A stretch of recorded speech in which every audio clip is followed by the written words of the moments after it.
1000 से ज्यादा ड्रोन। जी हाँ, संख्या सुनने में जितनी बड़ी लग रही है उससे कहीं ज्यादा डरावनी उस मंजर की कल्पना है जब किसी देश की सीमा की तरफ 1, 10 या 100 नहीं बल्कि सैकड़ों उड़ती हुई मशीनों के सिग्नल एक साथ बढ़ते दिखाई दें।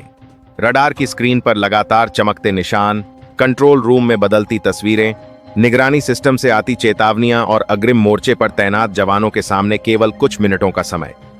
सवाल यह नहीं होता कि खतरा है या नहीं, सवाल यह होता है कि हमला किस दिशा से आएगा, पहला निशाना कौन होगा और इतने बड़े झुंड को आखिर रोका कैसे जाएगा। क्योंकि आधुनिक युद्ध की दुनिया में कई बार 1 सेकंड की देरी भी पूरे इलाके का नक्शा बदल सकती है। और इस वक्त सीमा पार से जुड़ी जिन रिपोर्टों और दावों ने हलचल मचा रखी है, अगर उनमें सामने आ रही जानकारियां सही साबित होती हैं तो यह मामला किसी सामान्य ड्रोन घुसपैठ तक सीमित नहीं रहने वाला। इस पूरे घटनाक्रम के तार पाकिस्तान, पाक अधिकृत कश्मीर और चीन से जुड़ी कथित गतिविधियों तक जोड़े जा रहे हैं। हालांकि कई बड़े दावों की स्वतंत्र और आधिकारिक पुष्टि अभी जरूरी है, लेकिन जिस तरीके से यह पूरी कहानी सामने रखी जा रही है उसने सुरक्षा और सामरिक मामलों पर नजर रखने वालों का ध्यान जरूर अपनी तरफ खींच लिया है। नमस्कार दोस्तों, आज हम बात करने जा रहे हैं उस कथित घटनाक्रम की जिसने सीमा पर चल रहे पुराने खेल में एक नया अध्याय जोड़ दिया है। आज सवाल केवल पाकिस्तान का नहीं है, सवाल केवल चीन का भी नहीं है। असली सवाल उस बदलते युद्ध का है जिसमें अब सैनिकों से पहले मशीनें सीमा पार करने लगी हैं, जहां बंदूक चलने से पहले इलेक्ट्रॉनिक सिग्नल आपस में लड़ते हैं, जहां हमला दिखाई देने से पहले कंप्यूटर उसकी दिशा पढ़ने की कोशिश करते हैं और जहां हजारों किलोमीटर दूर बैठा एक ऑपरेटर किसी उड़ती हुई मशीन को एक ऐसे लक्ष्य की तरफ मोड़ सकता है जिसका चुनाव महीनों पहले किया गया हो। लेकिन दोस्तों, आगे बढ़ने से पहले आप सभी दर्शकों का दिल से धन्यवाद। आप अपने गांव, शहर और जिले का नाम लिखकर जिस तरीके से हमारे साथ जुड़ते हैं उससे हमें यह समझने का मौका मिलता है कि हमारी आवाज कहां-कहां तक पहुंच रही है। अगर आप पहली बार हमारे चैनल पर आए हैं और आपको राष्ट्रीय सुरक्षा, दुनिया की बदलती रणनीति और भारत से जुड़े बड़े घटनाक्रमों की विस्तार से चर्चा पसंद है तो चैनल को सब्सक्राइब जरूर कर लीजिए और कमेंट में अपने शहर या गांव का नाम लिखकर बताइए कि आप यह वीडियो कहां से देख रहे हैं। अब बिना किसी देरी के आते हैं पूरे मामले पर। दोस्तों, आधुनिक युद्ध को अगर केवल टैंक, मिसाइल और लड़ाकू विमान के नजरिए से देखा जाए तो शायद हम आधी तस्वीर ही समझ पाएंगे। रूस और यूक्रेन के युद्ध से लेकर पश्चिम एशिया के संघर्षों तक दुनिया यह देख चुकी है कि छोटे ड्रोन भी बड़े सैन्य ढांचे के लिए गंभीर चुनौती बन सकते हैं। यही वजह है कि दुनिया की बड़ी सेनाएं अब केवल लड़ाकू विमान खरीदने पर पैसा खर्च नहीं कर रही, बल्कि counter drone technology, electronic warfare और लो एल्टीट्यूड सर्विलांस सिस्टम पर भी तेजी से काम कर रही हैं। अब इसी पृष्ठभूमि में सीमा पार एक बड़े ड्रोन नेटवर्क से जुड़ी कहानी सामने रखी जा रही है। दावा किया जा रहा है कि एक बेहद बड़े स्तर पर ड्रोन गतिविधि की तैयारी की गई थी। संख्या को लेकर अलग अलग दावे हैं और सोशल मीडिया पर 1000 से ज्यादा ड्रोन तक की बात कही जा रही है। इस संख्या की स्वतंत्र पुष्टि बेहद जरूरी है, लेकिन अगर हम पूरे कथित ऑपरेशन की डिजाइन को देखें तो जिस रणनीति की चर्चा हो रही है वह सैन्य भाषा में एक तरह के स्वार्म या संतृप्ति हमले से मिलती जुलती दिखाई देती है। इस तरह के हमले का उद्देश्य हर ड्रोन से बहुत बड़ा विस्फोट कराना जरूरी नहीं होता। असली उद्देश्य सामने मौजूद रक्षा प्रणाली को भ्रमित करना होता है। मान लीजिए किसी क्षेत्र की सुरक्षा के लिए कई रडार और एयर डिफेंस प्लेटफॉर्म तैनात हैं। अचानक उनकी तरफ अलग अलग ऊंचाइयों और दिशाओं से बड़ी संख्या में छोटे लक्ष्य बढ़ने लगें तो सबसे पहली चुनौती पहचान की होती है। कौन सा लक्ष्य असली खतरा है, कौन केवल ध्यान भटकाने के लिए भेजा गया है, किस ड्रोन के पास विस्फोटक पेलोड हो सकता है और कौन केवल निगरानी कर रहा है।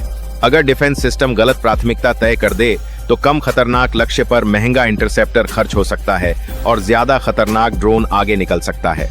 यही कारण है कि ड्रोन स्वार्म की अवधारणा को दुनिया भर में गंभीरता से देखा जा रहा है। सामने आ रहे दावों के अनुसार कथित योजना में एक ही रास्ते पर निर्भर रहने के बजाय अलग अलग दिशाओं का इस्तेमाल करने की तैयारी थी। पहाड़ी क्षेत्र में यह रणनीति और चुनौतीपूर्ण हो जाती है। ऊंची चोटियां, गहरी घाटियां और जमीन की बनावट कई बार रडार कवरेज को प्रभावित कर सकती हैं। बहुत कम ऊंचाई पर उड़ने वाली छोटी मशीनों का समय रहते पता लगाना आसान नहीं होता। कथित तौर पर 3 अलग अलग दिशाओं से ड्रोन गतिविधि की योजना बनाए जाने की चर्चा है।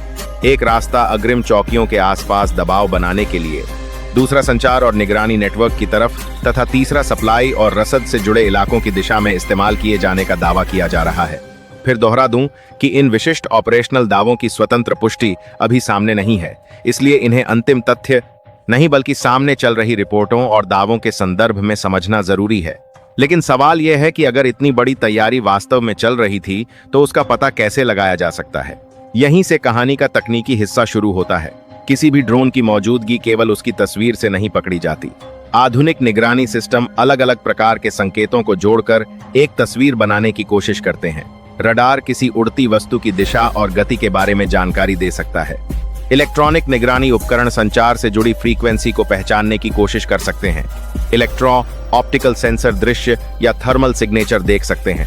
अलग अलग स्रोतों से आने वाली जानकारी जब एक कमांड नेटवर्क में जोड़ी जाती है तो संभावित से रक्षण रखते हैं वो 12 दोनों से रक्षण रखते हैं। ऑपरेटर को खतरे की बेहतर तस्वीर मिल सकती है।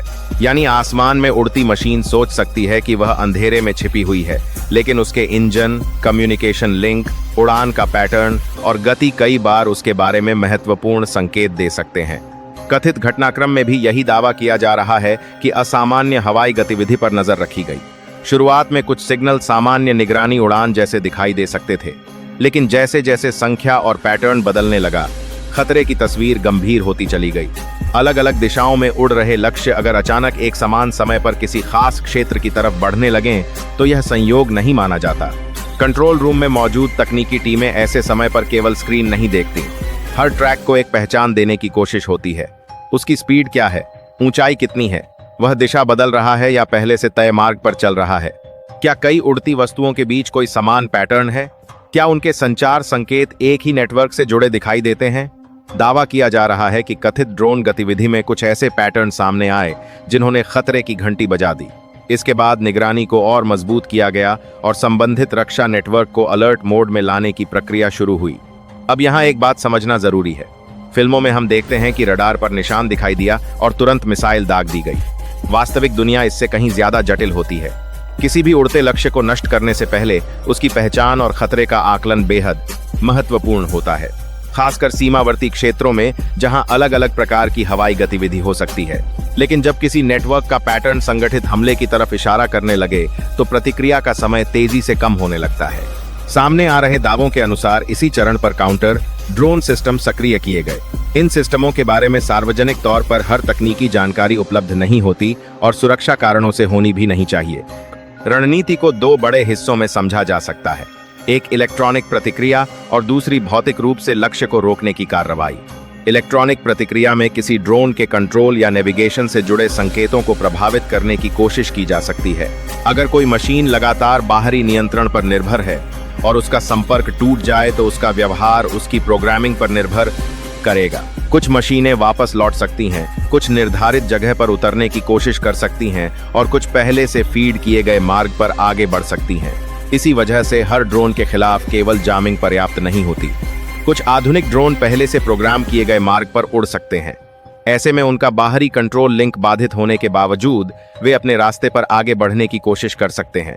इसलिए बहुस्तरीय रक्षा जरूरी हो जाती है। दावा किया जा रहा है कि कथित घटना में भी अलग अलग तरीकों का इस्तेमाल किया गया। कुछ उड़ती मशीनों के इलेक्ट्रॉनिक लिंक प्रभावित हुए, कुछ के मार्ग में बदलाव देखने को मिला और कुछ को भौतिक एयर डिफेंस माध्यमों से रोकने की कार्रवाई की गई। सोचिए, रात के समय पहाड़ों के ऊपर एक ऐसा युद्ध चल रहा हो जिसमें जमीन पर मौजूद सामान्य व्यक्ति को शायद पूरी तस्वीर दिखाई भी न दे। उसे दूर कुछ आवाजें सुनाई दें, आसमान में चमक नजर आए और फिर अचानक किसी दिशा में धुआं उठता दिखाई दे। लेकिन कंट्रोल रूम की स्क्रीन पर उसी समय सैकड़ों डेटा पॉइंट तेजी से बदल रहे हों। यही आधुनिक युद्ध की वास्तविकता है। अब सोशल मीडिया और कुछ रिपोर्टों में यह दावा तेजी से फैलाया गया कि 1000 से ज्यादा ड्रोन नष्ट कर दिए गए। इस आंकड़े को आधिकारिक पुष्टि के बिना अंतिम तथ्य कहना सही नहीं होगा। इतनी बड़ी संख्या अगर आधिकारिक तौर पर प्रमाणित होती है तो निश्चित को लेकर भारत में बनाने के लिए देश में नहीं होगा रूप से यह बेहद असाधारण घटना होगी और दुनिया भर के रक्षा विशेषज्ञ इसका अध्ययन करेंगे। लेकिन संख्या से अलग एक बड़ा सवाल जरूर खड़ा होता है, भारत की काउंटर ड्रोन तैयारी किस स्तर पर पहुंच चुकी है। भारत पिछले कुछ वर्षों में ड्रोन खतरों को लेकर लगातार अपनी तैयारी मजबूत करता रहा है। सीमावर्ती क्षेत्रों और संवेदनशील प्रतिष्ठानों के लिए ड्रोन डिटेक्शन और न्यूट्रलाइजेशन टेक्नोलॉजी की जरूरत पर जोर बढ़ा है। स्वदेशी रक्षा उद्योग भी इस दिशा में अलग अलग समाधान विकसित कर रहा है। आधुनिक युद्ध के बदलते स्वरूप को देखते हुए यह अब विकल्प नहीं बल्कि आवश्यकता बन चुकी है। क्योंकि दुश्मन के लिए छोटे ड्रोन का इस्तेमाल कई मामलों में आर्थिक रूप से आसान हो सकता है। अगर एक सस्ती उड़ती मशीन को गिराने के लिए कई गुना महंगी मिसाइल इस्तेमाल करनी पड़े तो लंबे युद्ध में यह आर्थिक चुनौती बन सकती है। इसलिए दुनिया अब ऐसे ब्लॉक दर दे सकते हैं। काउंटर ड्रोन सिस्टम चाहती है जो खतरे की प्रकृति के हिसाब से अलग प्रतिक्रिया दे सकें। हर ड्रोन पर मिसाइल नहीं, हर लक्ष्य पर गोलीबारी नहीं। पहले पहचान, फिर वर्गीकरण, उसके बाद सही हथियार या इलेक्ट्रॉनिक उपाय का चुनाव, यही भविष्य की एयर डिफेंस रणनीति का महत्वपूर्ण हिस्सा बनता जा रहा है। लेकिन दोस्तों, इस कहानी में केवल ड्रोन ही चर्चा का विषय नहीं है। इससे भी ज्यादा सनसनीखेज दावे पाक अधिकृत कश्मीर में कथित चीनी सैन्य गतिविधियों को लेकर किए जा रहे हैं।